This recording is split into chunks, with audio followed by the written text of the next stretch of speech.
Bismillahirrahmanirrahim. Assalamualaikum warahmatullahi wabarakatuh. Alhamdulillahirabbil alamin wa bihi nasta'in ala amri dunya waddin. Asyhadu an la ilaha illallah wa asyhadu anna Muhammadan abduhu wa rasuluh. Allahumma shalli ala Muhammadin wa ala alihi wa sahbihi ajmain. Wa ba'du. Pelajaran kita malam ini tafsir juz amma. Kita sampai di surat Al-Alaq. Yang lalu kita membahas ayat yang ke-10, kisah dari Abu Jahal yang menghalangi Rasulullah ketika melaksanakan sholat, yaitu firman Allah, ara'aital ladzi yanha, tahukah kamu orang yang melarang, yaitu Abu Jahal melarang siapa? Abdan, yaitu Rasulullah SAW, idza shalla, ketika beliau sholat. Bapak Ibu sekalian, sebelum kita lanjut di ayat ke-11, sedikit muqaddimah, pengantar, yaitu saya sampaikan hadis dari sahabat Abu Umamah radhiyallahu anhu. Hadis ini diriwayatkan oleh Imam Muslim. Jadi hadis ini hadis sahih, bahwa Rasulullah sallallahu alaihi wasallam bersabda, Iqra'ul Qur'ana, bacalah Al-Qur'an. Ini bentuk perintah agar kita membaca Al-Qur'an.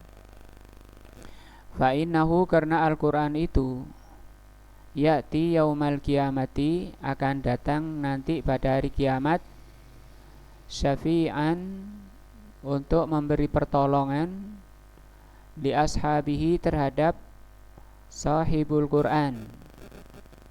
Jadi ini ashab itu jamak dari sahib.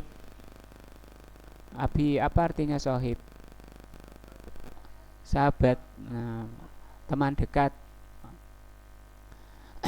Jadi yang akan ditolong nanti di hari kiamat, menghadapi dahsyatnya hari kiamat, terutama di padang mahsyar, manusia di bawah terik matahari selama 50.000 tahun, dengan matahari 1 mil di atas kepalanya. Betapa ngerinya dan betapa panasnya. Sampai Syekh Utsaimin rahimahullah mengatakan, kalian di dunia ini berdiri tanpa alas kaki di aspal, jalan aspal. Satu jam saja kamu pingsan. Nah, ini 50.000 tahun. Tapi ngerinya hari kiamat, dahsyatnya mahsyar itu masih bisa diatasi. Akan ada penolong yang akan menolong kita, asalkan kita mau menjadi sohibnya Al-Quran.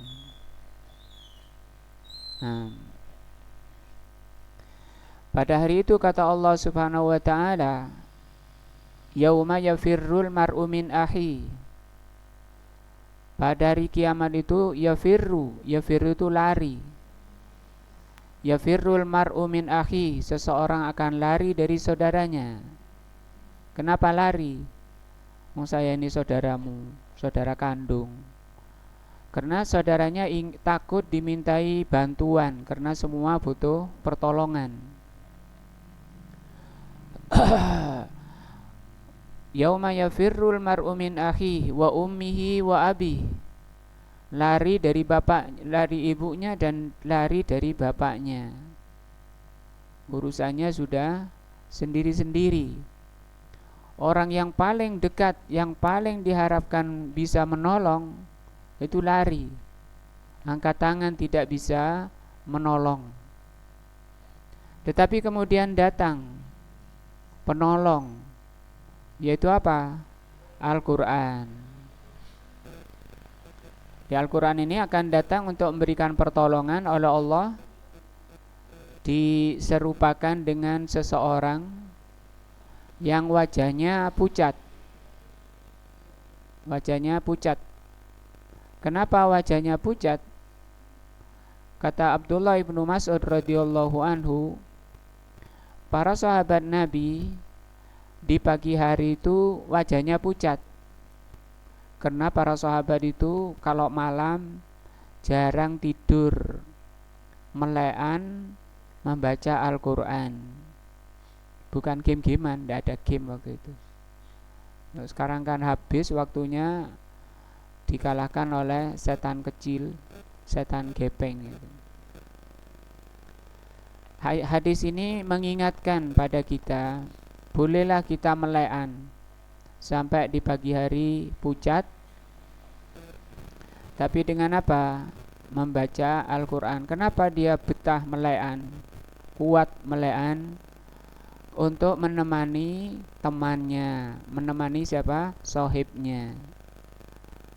Bapak ibu sekalian, untuk menjadi sohib, tanda sohib, apa tadi sohib? Sahabat, orang yang dicintai.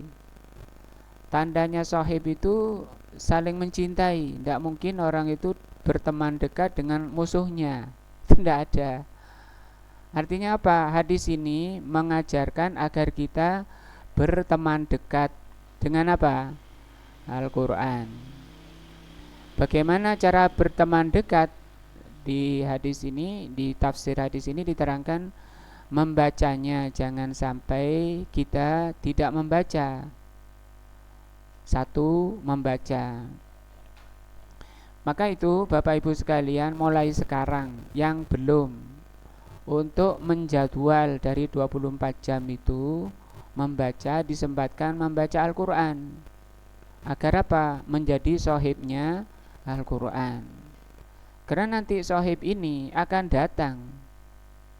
Akan datang, saya teman, saya sohibmu di dunia. Karena kenalan nanti di hari kiamat, siapa kamu? Di saat orang-orang lari darinya, di saat dia sangat butuh pertolongan, kemudian ada datang menawarkan pertolongan. Sohib itu tadi, tanda sohib itu dia mencintai. Artinya kita harus apa? Mencintai Al-Quran. Kata Utsman bin Affan, ciri orang yang cinta kepada Allah mencintai Al-Quran. Yang kedua, ciri sohib itu seneng kalau ketemu, ya. Oh, lama rangkulan, lama ndak ketemu.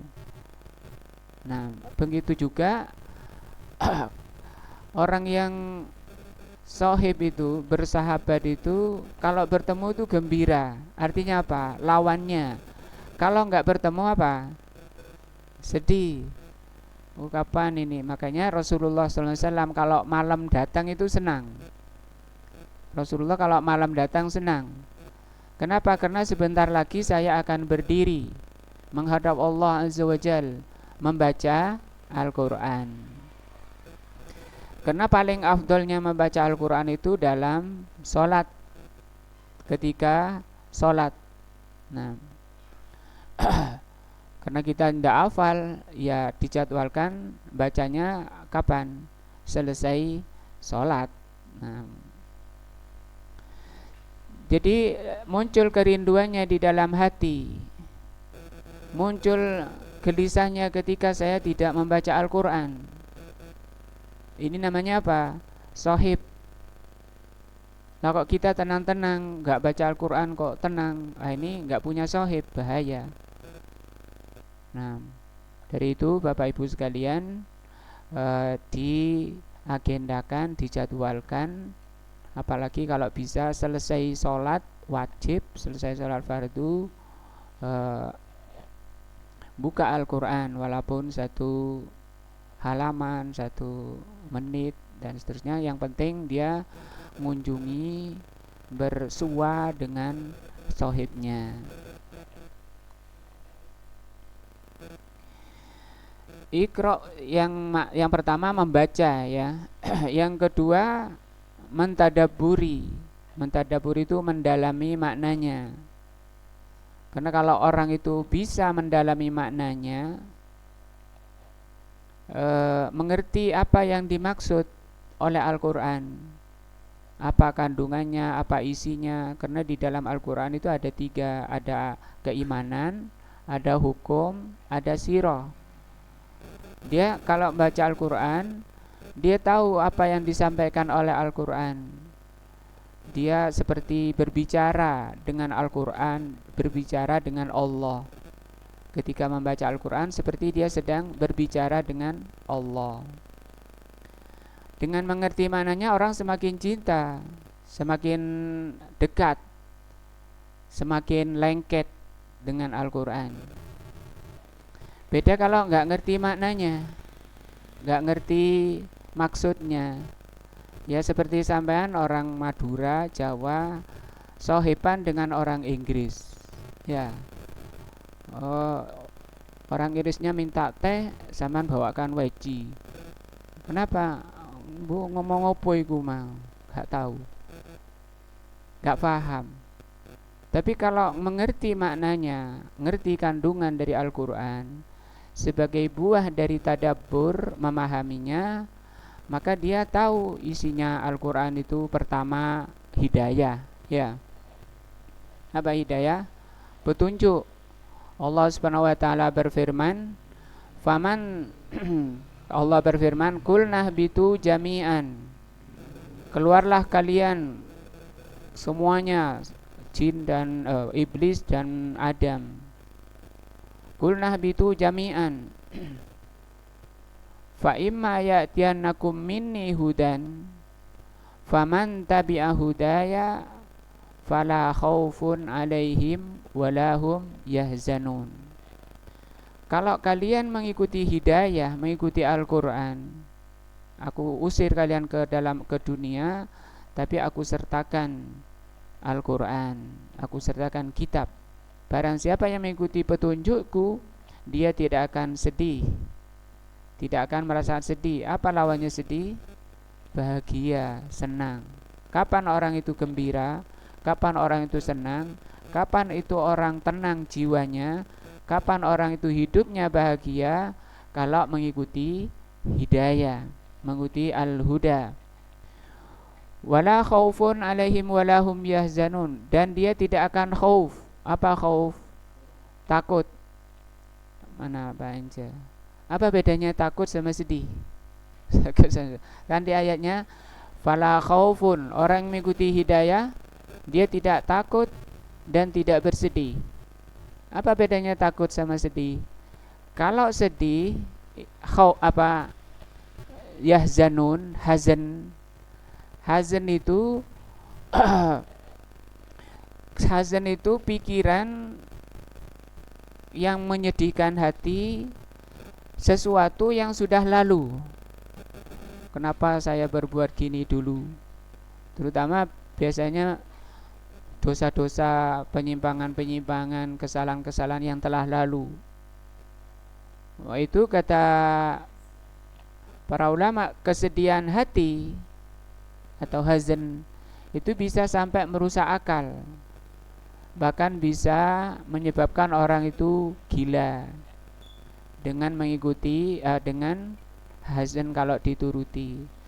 Kalau khauf, takut, itu terhadap sesuatu yang akan dihadapi. Kalau kita di dunia ini takut kalau nanti kita setelah selesai di dunia ini menghadapi di alam barzah, namanya siksa kubur. Siksa kubur itu pun kata Rasulullah SAW sangat mengerikan. Ada penyiksa di alam kubur, hamparannya dari neraka, bajunya dari neraka, kuburannya disempitkan sampai hancur tulang-tulangnya. Belum lagi ada penyiksa di alam kubur. Kata Rasulullah SAW, kalau cambuknya itu dipukulkan ke gunung, gunungnya jadi debu. Itu di alam kubur, disiksa sampai waktu yang sangat panjang, sampai dibangkitkannya hari kiamat.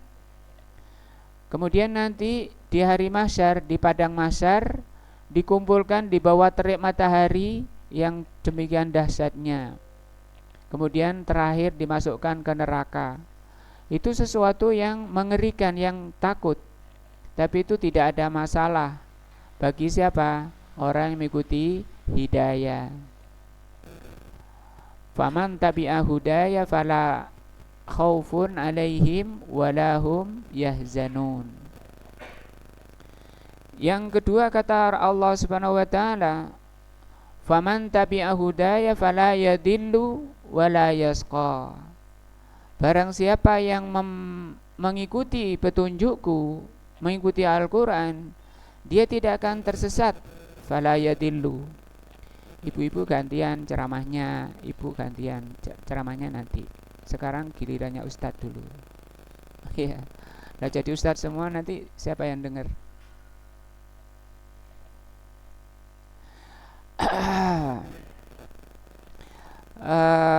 Mana tadi, ngomong apa tadi saya? Lupa. Maunya jadi Ustadz semua. Loh, Pak Heru, Masya Allah. Sudah lewat Pak Heru. Ayat Allah berfirman, faman tabi'a hudaya fala yadillu wala yasqa. Barang siapa yang mengikuti hudaya, mengikuti petunjuk Allah, dia tidak akan tersesat di dunia dan tidak akan celaka di akhirat. Aman kan? Lawannya sesat apa? Berada di atas hidayah.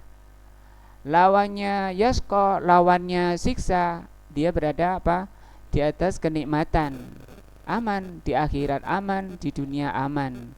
Syaratnya apa? Mengikuti hidayah. Satu. Jadi satu, orang kalau mengerti yang dibaca yaitu Al-Quran, nah, dia akan hilang dari kesedihan, hilang dari rasa takut. Dan yang kedua, tidak akan tersesat di dunia dan tidak akan celaka di akhirat. Apakah ada yang lebih penting dari ini?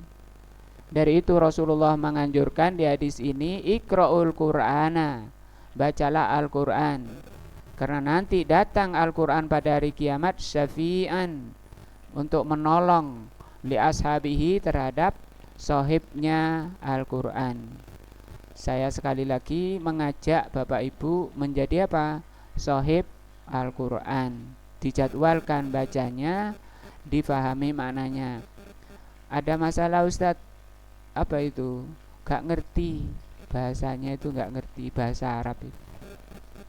Nah itu masalah, memang itu ya, masalah. Tapi insya Allah akan dibuka pelajaran bahasa Arab oleh, tinggal daftar ke Mas Rafif ini.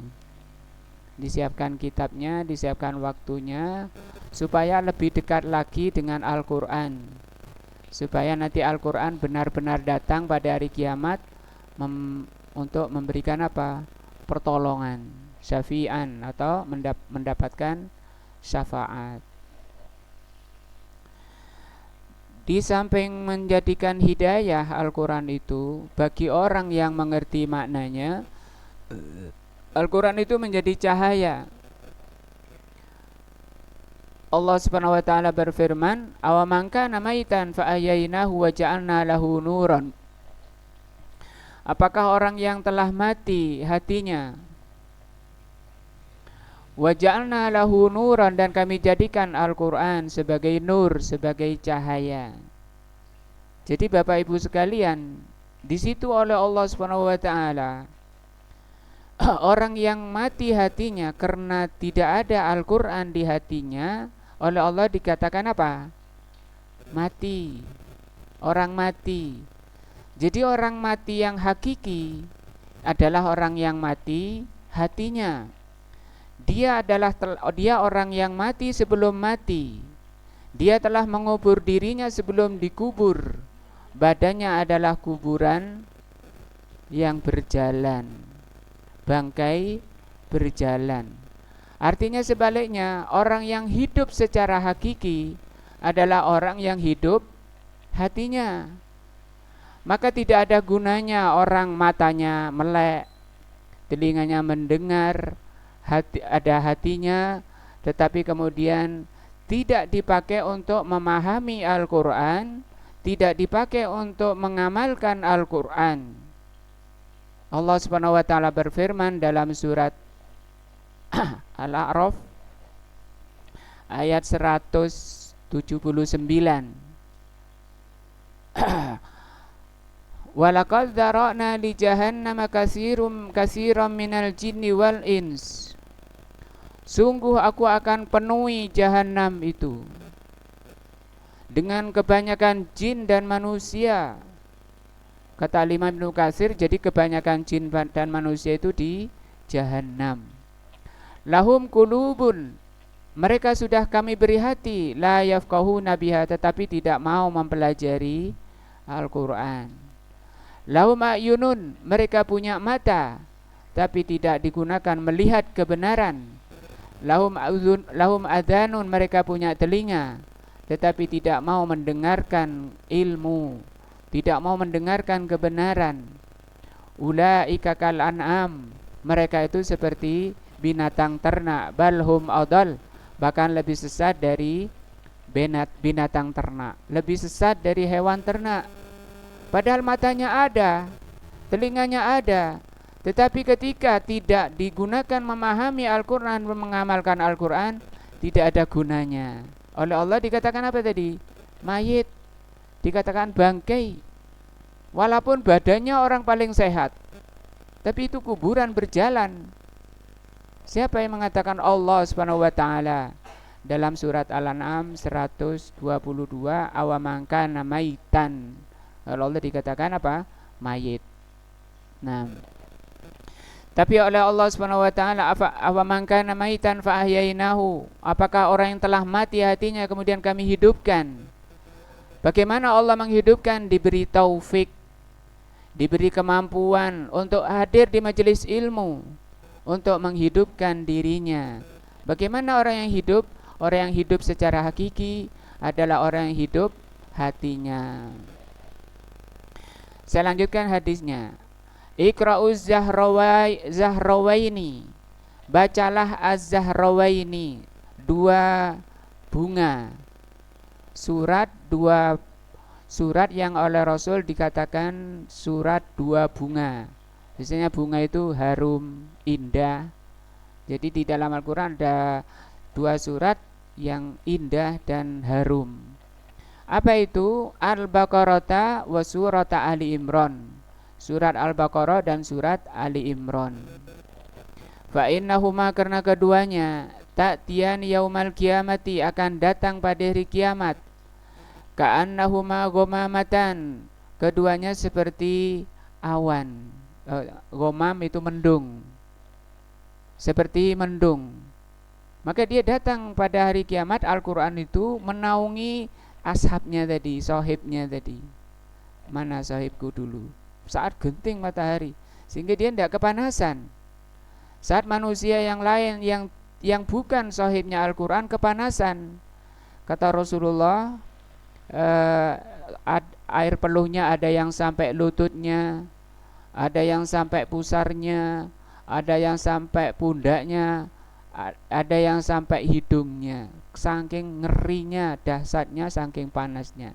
Tapi ada sahib, ada teman yang menaungi. Kata Rasul, akan datang surah Al-Baqarah nanti, ka'annahuma ghamamatan, au ka'annahuma ghayayatan, atau seperti ghayayatan. Dari kata ghayah, ghayah artinya yang menaungi, bisa payung. Au ka'annahuma firqani min tairin sawafa, atau seperti burung-burung yang membuka sayapnya, kemudian burung itu menyatu untuk melindungi temannya. Ini Al-Quran semua. Oleh Allah dijadikan awan, bisa jadi yang kesana jadi awan, yang kesini jadi payung, yang kesini jadi burung, melindungi siapa? Sohibnya. Jadi mumpung kita masih sehat, bisa baca Al-Quran, mari kita senang jadi apa? Sohib Al-Quran. Kata Rasulullah, tuhajani an ashabihima, Al-Quran itu, Al-Baqarah sama Al-Imran itu akan membela orangnya mau dimasukkan ke neraka, dihalang, dihadangi, dibantah, dihadang, tuhajan itu artinya dibantah ini. Siapapun yang berani, kemudian Allah pun dia minta untuk ditolong orang ini. Ya Rabb, kata Al-Qur'annya, akulah dulu yang telah menghalangi dia tidur. Fasafi'ni, maka berilah aku izin untuk menolong orang ini. Fasafi'u, maka oleh Allah diberi izin. Siapa itu? Al-Quran menolong sahibnya. Mau dimasukkan ke neraka, ditolong. Jangan ya Allah, ini dulu jarang tidur. Ngapain? Game-gamean. Oh, nggak berhak yang game-gamean. Begadang, malam itu begadang, ngobrol, bawa kopi, entek sak ceret sama kacang di pos. Nah itu bukan itu. Oh, kalau itu nggak berhak. Tapi melek karena berduaan dengan Al-Quran. Karena setiap, kalau ngerti ya yang dibaca kalau ngerti, setiap satu ayat dilewati akan muncul kerinduannya untuk membaca ayat berikutnya. Walaupun orang itu sudah mengerti maknanya, sudah mengerti tafsirnya, tapi akan muncul, karena mukjizatnya Al-Quran itu akan muncul makna berikutnya. Nah, Iqra'u surat Al-Baqarah, bacalah surat Al-Baqarah. Ini sudah 3 kali ya, satu Al-Quran, kedua disebutkan 2 bunga yang harum. Kemudian diulang lagi oleh Rasulullah, bacalah surat Al-Baqarah.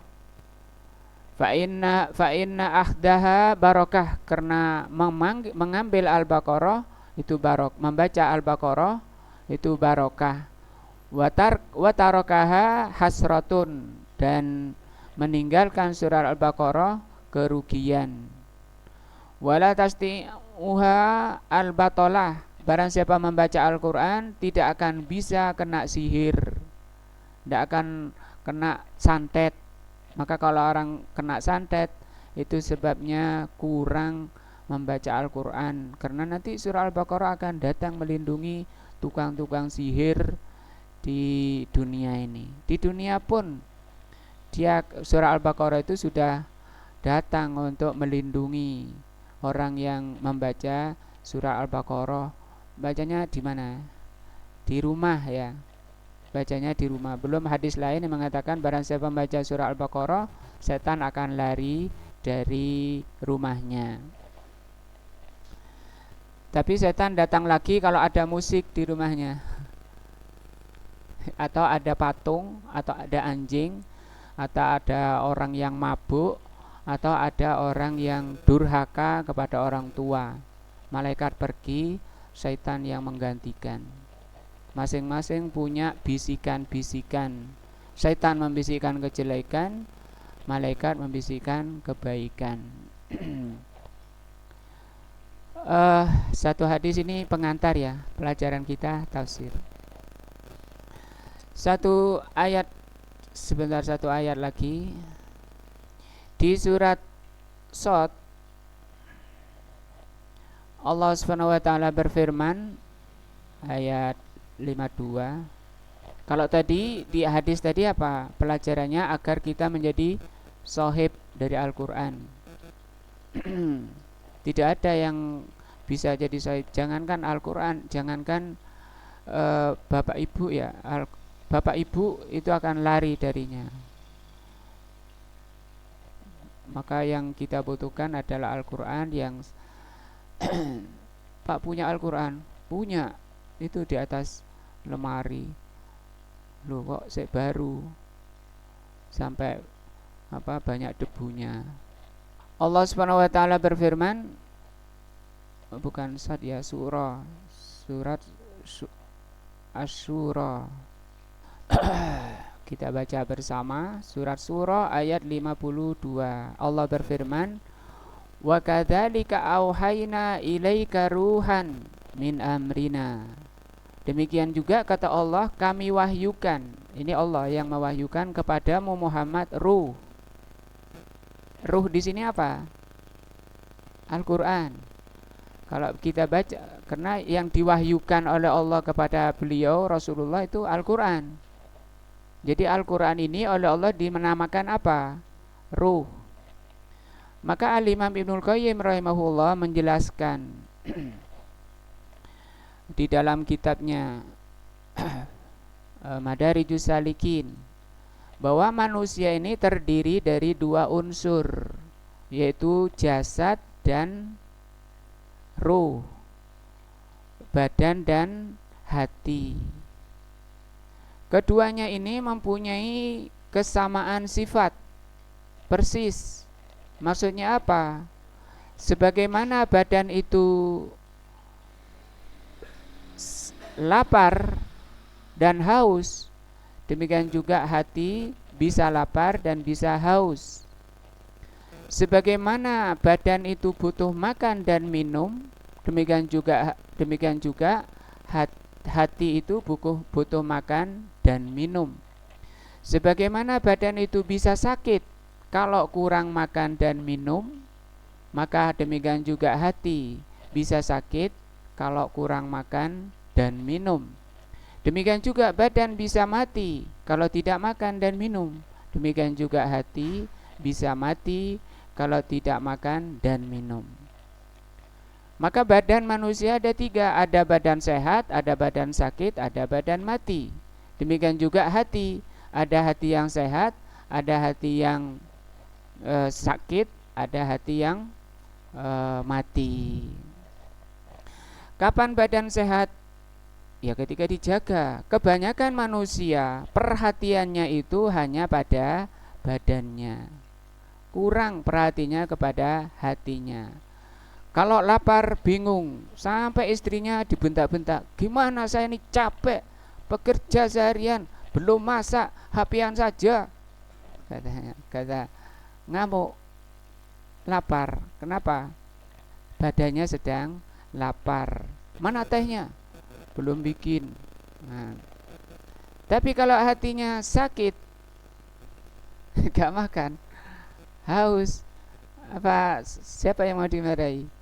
Nah, kata Imam Ahmad rahimahullah, kebutuhan hati terhadap makanannya itu melebihi kebutuhan badan terhadap makanan. Karena kalau badan itu butuh makan sehari cukup 2 kali atau 3 kali. Tetapi kalau hati butuh makan itu setiap saat. Saya ulang ini, karena banyakkan manusia lebih merasa perhatiannya lebih banyaknya kepada kesehatan badannya, rendah perhatiannya terhadap makanan hatinya. Al-Quran itu menjadi makanan kalau diapakan? Tadi difahami maknanya, apa maksudnya. Artinya ketika jenengan duduk di sini mempelajari ayat-ayat Allah, itu sebenarnya kita ini sedang memberi makan hati kita. Kata Imam Ahmad, kalian itu butuh makan setiap saat. Manusia murang-muring, ngamuk, ndak karuan kalau nggak makan sehari. Tapi nggak ngaji sehari, tenang-tenang. Kita ngajinya seminggu sekali, itu pun rasanya kok sudah kenyang. Wah, ini keliru itu. Hatinya berarti bukan hati yang sehat. Kalau hati yang sehat kayak badan sehat. Kalau badan sehat itu ada makanan enak, lahap sekali. Masa apa dik? Wah, camilan kurang, kue masih jajan, artinya lahap sekali. Beda kalau badan sehat, gule pahit ya. Demikian juga kalau hati sakit, ngaji ayo gak, loh itu bahaya, itu sudah sakit hatinya. Kenapa kok gak selera ngaji? Gak selera, aku males. Nah itu berarti hatinya sedang sakit. Kalau sudah nggak ada sama sekali kemauan untuk mengaji, untuk menuntut ilmu, memahami Al-Quran, itu kayak badan yang sudah dicubit nggak terasa, ditusuk sama pisau nggak terasa. Kenapa dia mati? Naudzubillah min dzalik. Jadi Bapak Ibu sekalian, Al-Quran itu ruh. Dari itu kita membutuhkan makanan setiap saat. Kata Imam Ahmad rahimahullah, semakin sehat orang itu akan semakin lahap dengan Al-Quran. Kata Utsman ibnu Affan, idza taharatil qulubu, kalau hati orang itu bagus, taharah itu artinya apa? Bersih. Kalau hati orang itu bersih, nggak ada apanya, kotorannya, masih ba'aminal Quran, dia tidak akan merasa kenyang dengan Al-Quran. Begitu disuapi makin lapar, disuap lagi lapar, disuap lagi lapar. Tadi membaca satu ayat penasaran dengan ayat berikutnya, membaca satu ayat penasaran dengan ayat berikutnya, nggak merasa kenyang, kata Utsman ibnu Affan radhiyallahu anhu. Imam Nawawi, kenal semua kan Imam Nawawi, yang menulis kitab apa? Riyadhus Shalihin. Kitab apa lagi? Arba'in Nawawi. Menulis kitab Sharh Muslim. Nah, banyak kitab beliau. Beliau itu sehari, bukan seminggu, sehari bisa ngajinya 13 kali sehari. Kita seminggu sekali sudah merasa kenyang ya. Imam Nawawi sehari 13 kali, itu pun tidak merasa kenyang. Sampai ada Imam Abu Zur'ah radhiyallahu rahimahullah, ketika mondoknya ketika mondok pulang dari taklim, ada orang jual ikan segar itu loh. Buat jual ikan segar, beli. Pas sampai di kos-kosan, di pondoknya, di asramanya, bunyi waktu taklim, ada pengumuman taklim. Wah, ditinggal ikannya. Sampai taklim berlanjut, karena banyak kalau jamaah seperti di pondok-pondok seperti Yaman itu, bisa dari pagi sampai sore sampai malam taklim itu sampai 3 hari nggak sempat masak karena taklim padat. Sampai 3 hari ikan sudah membusuk, itu pun dimakan karena sudah kelaparan. Tapi tidak masalah, badan sakit mudorot karena seperti Rasulullah SAW itu kan karena asiknya membaca Al-Quran, karena asiknya berbincang-bincang dengan Allah Subhanahu wa taala dalam sholatnya, dia nggak peduli walaupun kakinya sudah bengkak. Artinya kan mudorot ke badannya. Nah, sekarang udah sebentar lagi belum capek udah taruh ya. Padahal di samping kanan sudah ada kue, ada minuman. Nah, rewel ya. Nah, tapi dengan jiwa yang kokoh, asik dengan Al-Quran telah dicontohkan oleh Rasulullah SAW. Jadi hadis ayat ini mengajarkan kepada kita bahwa tadi fungsi Al-Quran di samping menjadi penghidup, karena kalau seperti badan itu kalau nggak ada ruhnya, ya seonggok daging saja ya. Badan kalau tidak ada ruhnya. Demikian juga hati nggak ada apanya? Hati nggak ada Al-Qurannya. Jadi Al-Quran ini menjadi ruhnya ruh, menjadi ruhnya hati. Badan kalau nggak ada Al-Qurannya seperti badan kalau nggak ada ruhnya bangkai. Sebagaimana Al-Quran, hati kalau nggak ada ruh, nggak ada Al-Qurannya seperti bangkai juga, seperti ayat tadi yang saya sebutkan. Juga disebutkan dalam hadis, al-jaufu laisa fihi minal Qur'ani syai'un kal baitil harib. Rumah hati yang nggak ada Al-Qur'annya, walaupun dia sudah sering hataman, tapi yang dimaksud nggak ada Al-Qur'annya apa? Nggak paham maknanya. Itu seperti rumah kosong yang lama nggak ditempati. Bagaimana rumah kosong yang nggak ada tempat, yang nggak ditempati lama, waktu lama, apa namanya itu, rumah laba-laba itu, ya akan dipenuhi itu, kotor, debu, baunya, gelap. Itulah kondisi hati yang tidak ada Al-Qur'annya. Dan banyak lagi ayat-ayat dan hadis-hadis yang menganjurkan kepada kita agar, cuma pada malam ini yang saya tekankan, mari kita berusaha menjadi apa? Sohib dari Al-Qur'an. Kita senang membacanya, kemudian rajin mempelajarinya. Kalau masih ada waktu, saya juga mengajak dan tenaga belajar bahasa Arab.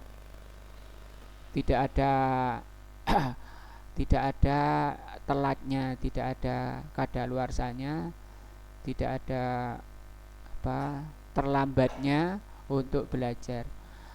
Ada imam-imam ahli lughah dulu sudah umur 40 tahun belum bisa baca kitab yang gundul itu, Pak Heru.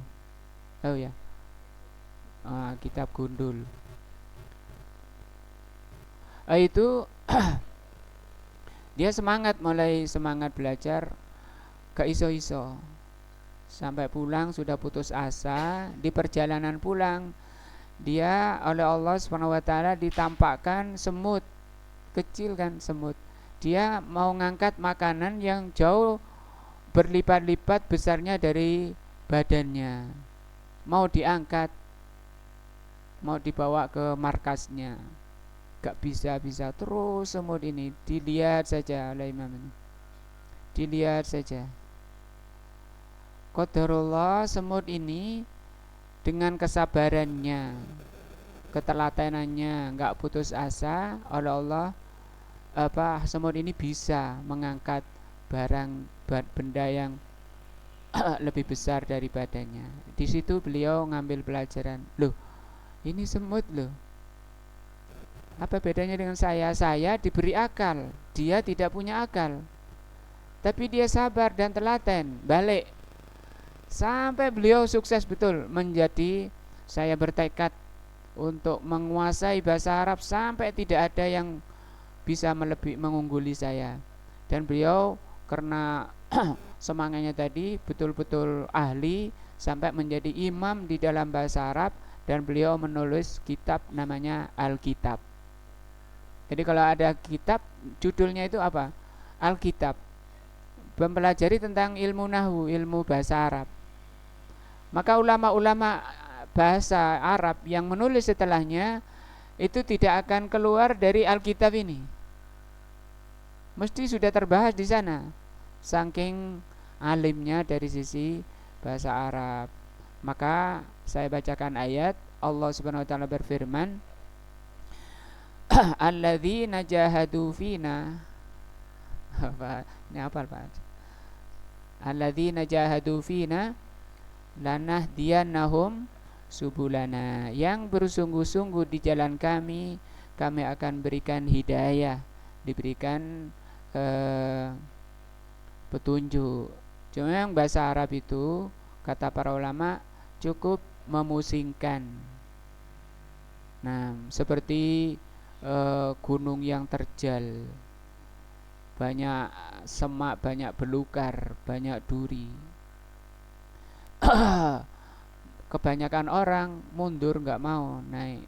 Nah, atau kata Syekh Utsaimin, bahasa Arab itu seperti gubuk dari damen atau dari daunnya tebu. Apa namanya? Daun tebu itu apa? Tebon. Tebon. Nah, rumah dari tebon atau dari damen, tapi gerbangnya itu dibuat dari besi.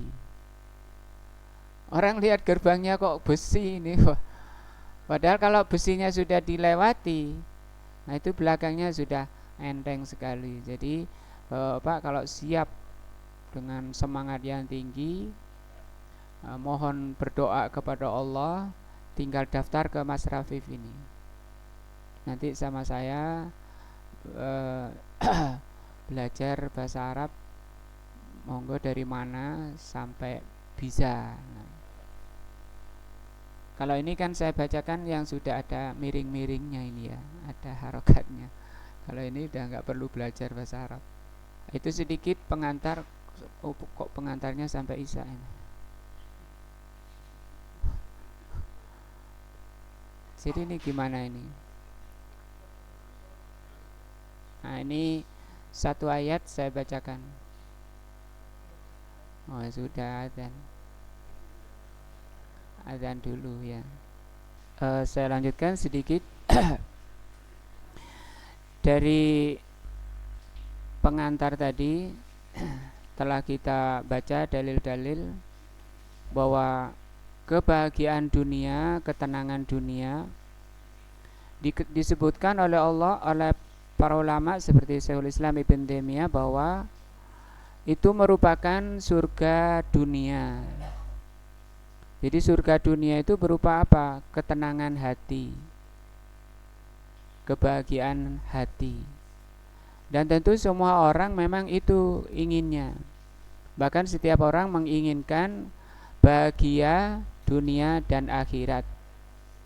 Kebahagiaan atau surga dunia, yaitu kebahagiaan hati, ketenangan hati, itu yang disebut dengan surga dunia itu hanya didapatkan dengan Al-Quran, seperti ayatnya tadi. Faman tabi'a hudaya fala yadhillu wa la yasqa. Barang siapa yang mengikuti Al-Quran, dia tidak akan tersesat dan tidak akan celaka. Dan juga faman tabi'a hudaya fala khaufun alaihim wa lahum yahzanun. Kemudian di ayat berikutnya tadi, Al-Quran oleh Allah dijadikan penghidup sebagai ruh. Amangkana maitan fa'ahyainahu. Kemudian kami hidupkan manusia, kami hidupkan hati manusia dengan Al-Quran. Waja'alna lahu nuron. Masih di satu ayat itu, waja'alna lahu nuron. Dan kami jadikan Al-Quran itu sebagai nur. Apa itu? Cahaya. Cahaya itu yang ditafsirnya berupa taufik, berupa hidayah. Maka orang mendapatkan hidayah, mendapatkan taufik dari Allah kalau dia mengikuti Al-Quran. Yamsi bihi finnas, kata Allah di ayatnya. Dia bisa berjalan di tengah-tengah manusia. Jadi apapun statusnya di tengah-tengah manusia, mulai dari rakyat yang paling jelata sampai yang paling tinggi, itu diridhoi oleh Allah kalau dia di bawah bimbingan Al-Quran. Jadi kebahagiaan, kata Syekhul Islam, orang yang tidak masuk surga dunia, dia tidak akan masuk surga akhirat. Jadi semoga pengantar ini menggugah, membangkitkan semangat kita untuk lebih dekat lagi kepada Al-Quran. Yang belum punya Al-Quran bisa ngomong, bisa sampaikan ke saudara Rafif biar nanti diusahakan. Yang belum punya Al-Quran untuk dijadikan teman, jadikan sohib. Semoga Allah Subhanahu wa ta'ala memberikan hidayah dan taufiknya untuk mendekatkan kita semua kepada Al-Quran. Semoga Al-Quran benar-benar menjadi sahib kita, menjadi penolong kita di dunia ini maupun di akhirat kelak. Wallahu a'lam bishawab. Subhanakallahumma bihamdika asyhadu an la ilaha illa anta astaghfiruka wa atubu ilaika. Wassalamualaikum warahmatullahi wabarakatuh.